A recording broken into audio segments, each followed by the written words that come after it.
Hello, people of YouTube land. Hello to those that are part of the Cringe Crew community Discord, and people who follow Ted and I, and again, our special guest, Mike, on Twitch. And hello to whomever is listening to this on Spotify or wherever else we decide to put this on. I'm Traductus. I'm Ted. And I'm Mike. And this is the Cringe Crew Gaming Movie Review Podcast, where we take a director's filmography and review each movie one by one, go over the background info of it. Ted talks about the plot a little bit, and we talk about what we like and dislike about the movie. And as you already know, since we are still on Sam Raimi again, and Mike is here, we are talking about the third movie in the Evil Dead trilogy, and that is Army of Darkness. Army of Darkness was released October 9th, 1992 at the Stygius Film Festival. And then February 19th, 1993 was released in theaters in the rest of the USA. Army of Darkness had a budget of $11 million and had a box office return of $21.1 million and has since had a huge cult following. Now, originally, this was actually supposed to be Evil Dead 2, or at least the concept of, having it taking place in the Middle Ages was supposed to be Evil Dead 2. We covered that over in the Evil Dead 2 episode. If you guys want to, watch that. Pretty much the studio's like, yeah, no, we want a, kind of like the same thing like the first one. So he did that, and then once that made money and Darkman made money, like a ton of money, he was greenlit to make this, and Raimi said that he took a lot of inspiration from old Hollywood films such as The Seventh Voyage of Sinbad and Jason and the Argonauts. If you couldn't tell by the huge freaking stop motion sequence of like the skeletons fighting everybody at the end of the movie. Yeah. And also, along with those two movies, he was inspired by Conan the Barbarian and also The Three Stooges. Okay, which gets us into cast. Unfortunately, I couldn't find anything on, like, why people were cast, with the exception of, obviously, Bruce Campbell, because he's Ash and returns as Ash, but he's also Evil Ash, who is the main villain in this movie. We have Embeth Davids as Sheila. She's the good teacher in the movie Matilda, if you don't know who she is. We have Marcus Gilbert as Lord Arthur. Don't know jack shit that he's in, but yes, he does play that, Arthur, King Arthur. We have Ian Abercrombie, who is known for playing Justin Pitt in the 6th season of Seinfeld, and also played Alfred Pennyworth on Birds of Prey. You can't get away from Alfred, dude. No. Other people that are in this, we have Richard Grove as Duke Henry the Red. We have Bridget Fonda, which I don't know why she's in this. Like, how she ended up getting this casting, but she plays Linda as an Ash's girlfriend that gets killed differently each time the movie's Shit trope. It's like played by a different actress each time, dies a different way each time, and the sequels keep getting fucking told the whole story in a different way.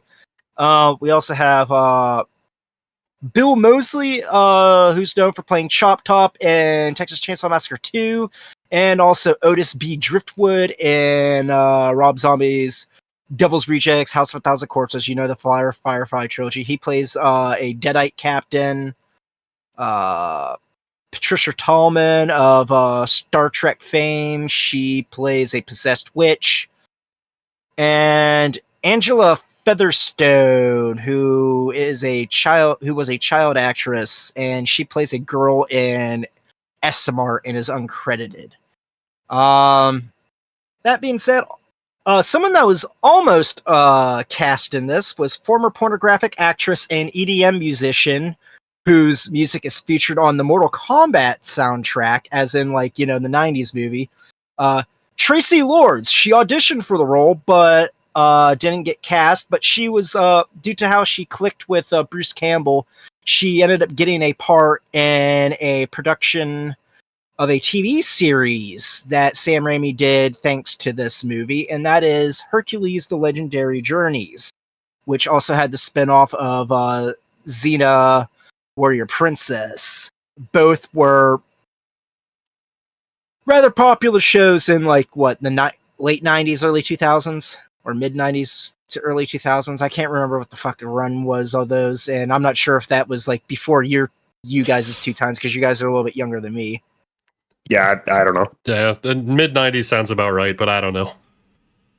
But that being said, as tradition for the Evil Dead films, Bruce Campbell had to go to the emergency room since his face was cut open by a piece of armor during filming and had to go to a plastic surgeon to fix the wound. Incredible. A dumb asshole, dude. How many times is he gonna break his face for Sam Raimi, go to the hospital, like, yeah, I'll do this again? The fuck? I can't wait till we get to likes and dislikes, because I am actually going to comment on, like, the amount of abuse that Bruce Campbell gets throughout these movies.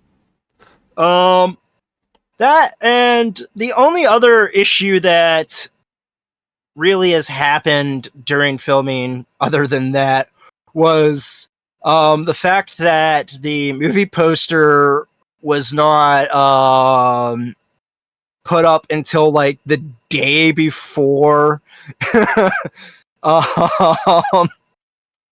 the movie got released in theaters. Also, Raimi, while editing this, had trouble with the Motion Picture Association of America, because Universal Films wanted this to be a PG-13 movie. He submitted it in there. It came back NC-17.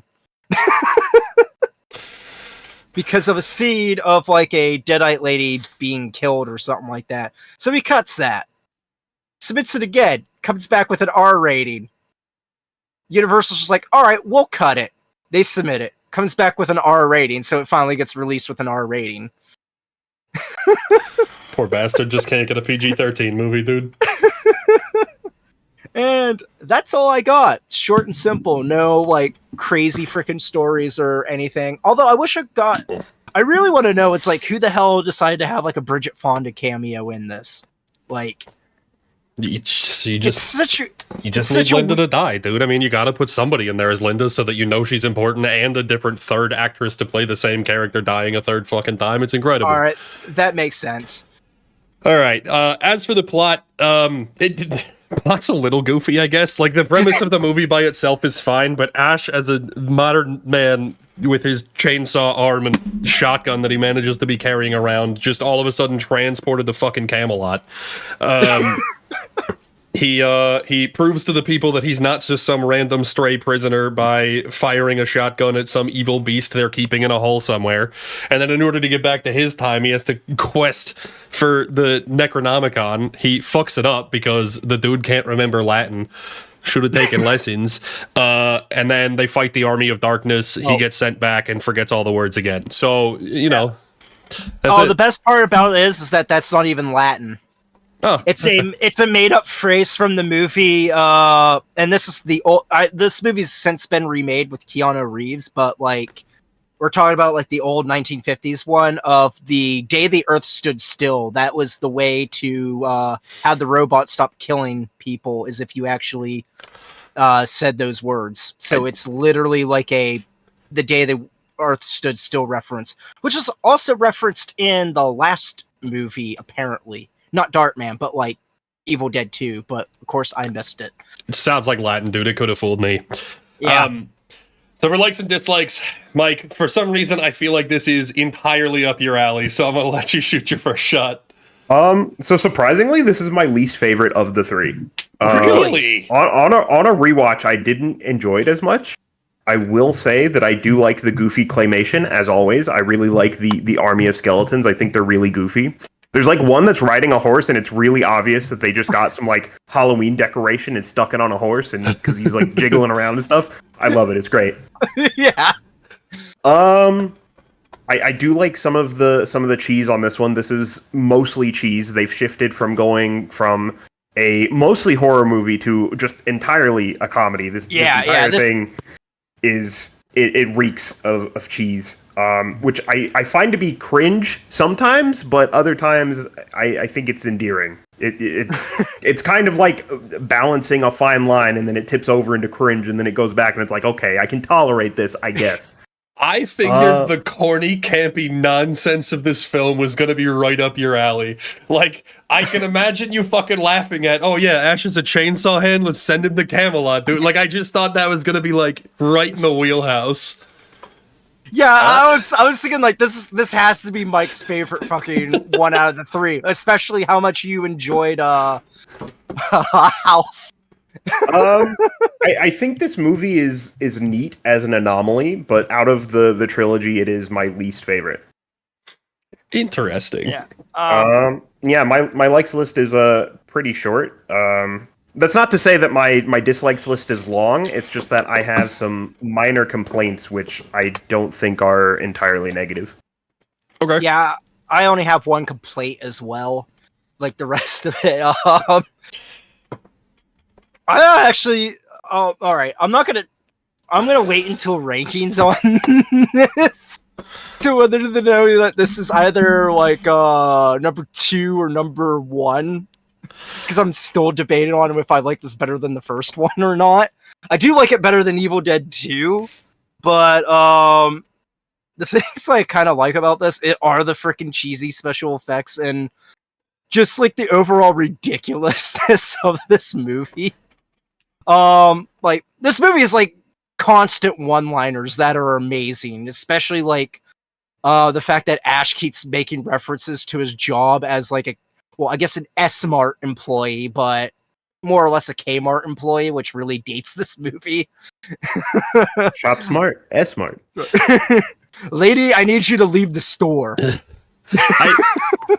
That's genuinely my biggest, like, there are some good one-liners in the other 2 movies, right? But this one seems to blend it so flawlessly in the idea that, like, hey, he's pulled a shotgun off of his back. Why does he have that? I don't know. Why didn't he use it in the pit? I don't know. Nothing here makes sense. But then it becomes funny again because now he needs to give his whole diatribe about the sales specials on guns in the housewares department at fucking S-Mart, right? Like, they tie in the one-liners to make the whole joke rather than just, this one line seems really cool out of context. Throw it in. The context of the one-liners made the one-liners so much better. I also like the fact that, I mean, this is the movie where people think of, like, Ash's personality comes from, is this movie. 100%. Like, and I like how, like, not only is he a complete dick in this, but he's also, like, a freaking coward and very, very, like, not useless, but, like, inept. Like, highly inept. Where it's kind of apparent that he's, like, out of his element in the previous 2 movies, although he's a little bit of an expert in the second one. But, like, in this one, like, he kind of acts like he's an expert and still fucks up everything. Yeah. While it's, like, the opposite of the first one, where, like, he's totally out of his depth, but still gets through it all. So I think that's kind of cool how that goes full circle.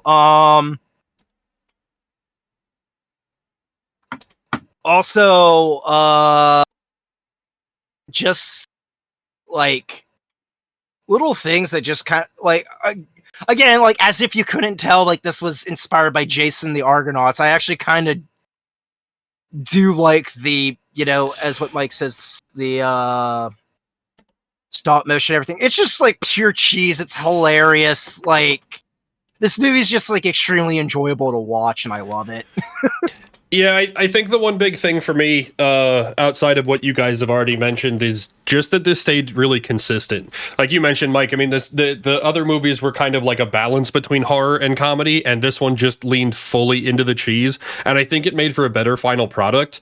And the idea that, like, Yeah, in the first movie, there was some horror and the effects were really good until they decided to claymate things, and it's like, this is shit now, and it looks really goofy and out of place. In this one, like, yeah, they're using shitty claymation and shitty stop motion and shitty Halloween decorations, but they're doing it the whole fucking time. So it feels like a fully thought out process and not shit, we ran out of money, who's got Play-Doh, right? Like, the dialogue is really good, the characters stay really consistent, the plot, for what it's worth, stays on target. Ash's character contributes to the plot line, and he isn't just a guy who happens to be there. Like, everything feels like it was a fully thought out concept, which is, to this point, I guess, pretty surprising for Sam Raimi, and in a really positive way. And on top of that, like, it also builds up, like, tropes from, like, previous films, because, like with Darkman, how you had, like, certain bit characters that were henchmen that had like no character development, but you could recognize them because they had a certain quirk or they like looked weird or something. You had that with like Arthur's men. In this, it's like, are they important? Yeah, kind of. They look cool. They have like one line of dialogue, but they look cool.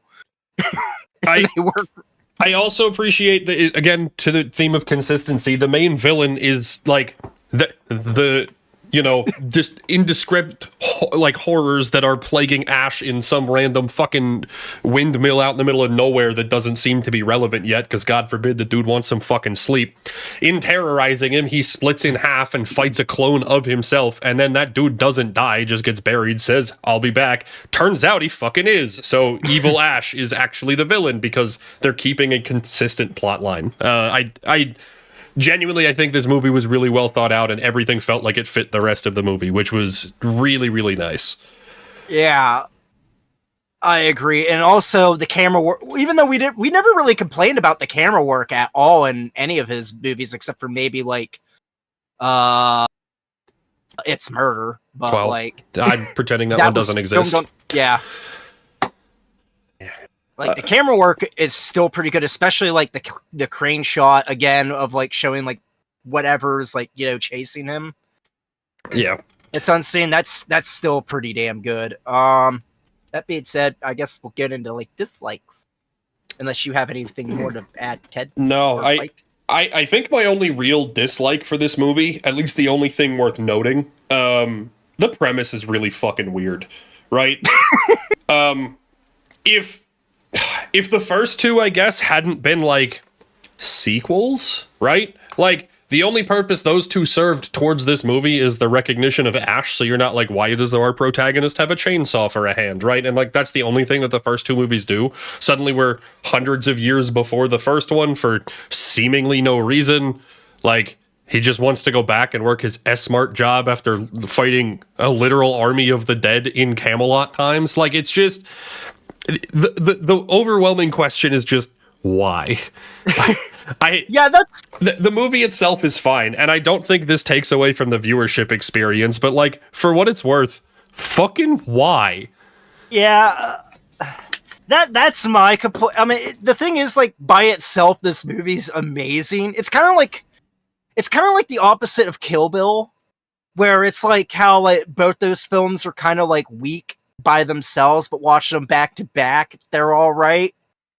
But like with this one, it kind of suffers more if you watched Evil Dead 1 and Evil Dead 2 and watch this, because it's so different and zany, man, and different in tone, that it's totally like a completely different standalone movie. The problem is it feels like a catch-22. If you've watched them, this one becomes goofy because why are they back in time for no reason? If you haven't watched it, you're like, who is this fucking modern dude and why does he have a chainsaw for a hand? Like, who the fuck is this guy, right? Oh, like, they show why he went back in time in the end of the second one. I get it, but it's all like, if you watch it as a sequel, it's dumb and you don't understand, right? Like, what's the purpose? If you watch it as a standalone, you're wondering who the fuck is this guy and what's the deal with his chainsaw hand? Like, it's just dumb. One way or another, you lose. I will say this is the first out of the trilogy that I watched because it was on TV. I love that this was televised. This was on Sci-Fi. This was on Sci-Fi Channel all the time. I'm imagining like sick day fucking Comedy Central movies. Like, this is right up there with Coneheads. It's like, oh fuck yeah, it's noon and the only thing on TV is Army of Darkness this could have been played on Comedy Central, but this was definitely on Sci-Fi because I watched it with my grandpa. Oh man, what you got, Mike? So I don't really have any major dislikes. I think my only one is that I don't like that in the recap they seem to not acknowledge the first movie at all. Like, they just pretend the other people he went to the cabin with didn't exist. Well, they did that with the Evil Dead 2 too. Yeah, and it bothered me then also. I also have mixed feelings about them switching actresses for Ash's girlfriend every single time, but okay, whatever. You did it 3 times. It's funny, a little funny, I guess.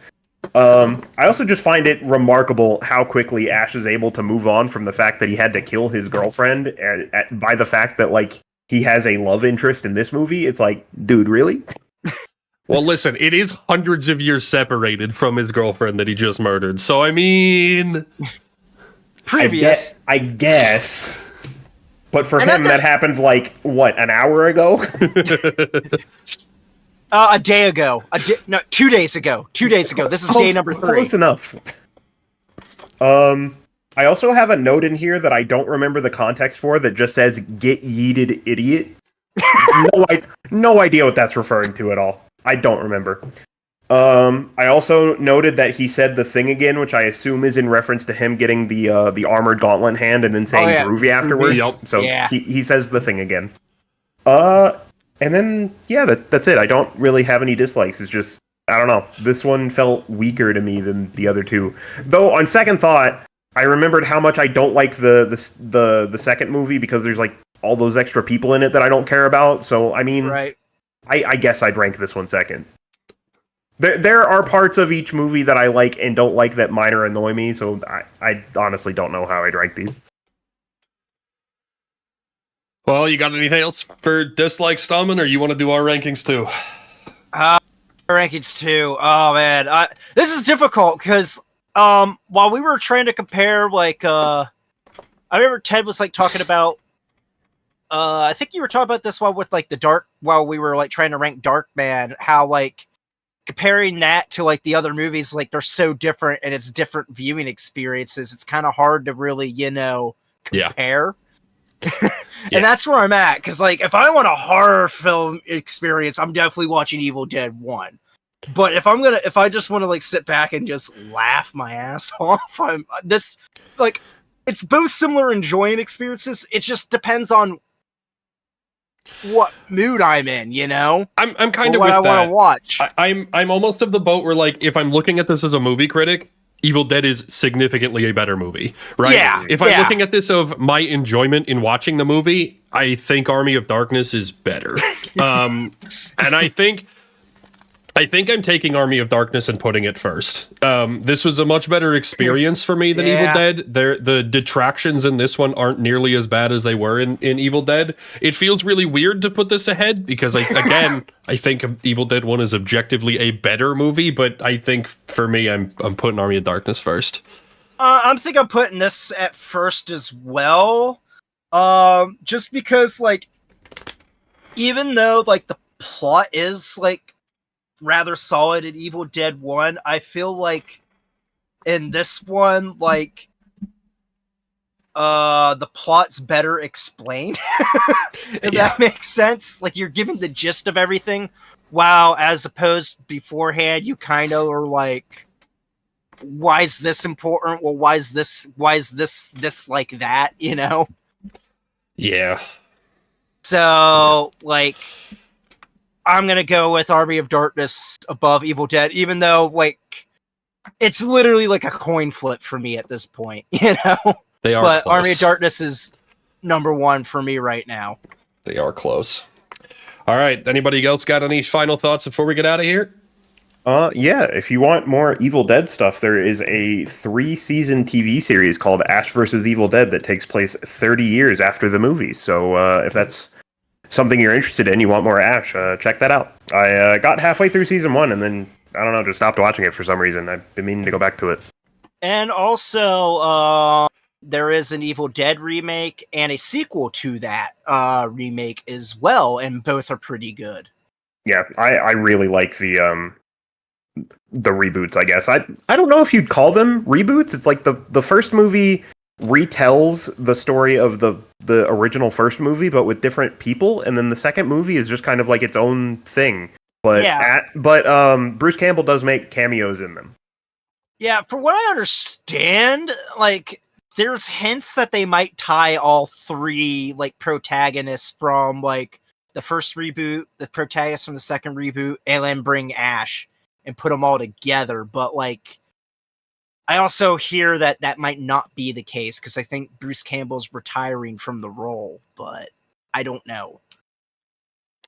That would be certainly interesting. With as much chaos as just Sam Raimi's interpretations have done, I can't imagine that a intellectual property of a TV series and then also a reboot of the movie, like, I can't imagine that going anything other than dumb.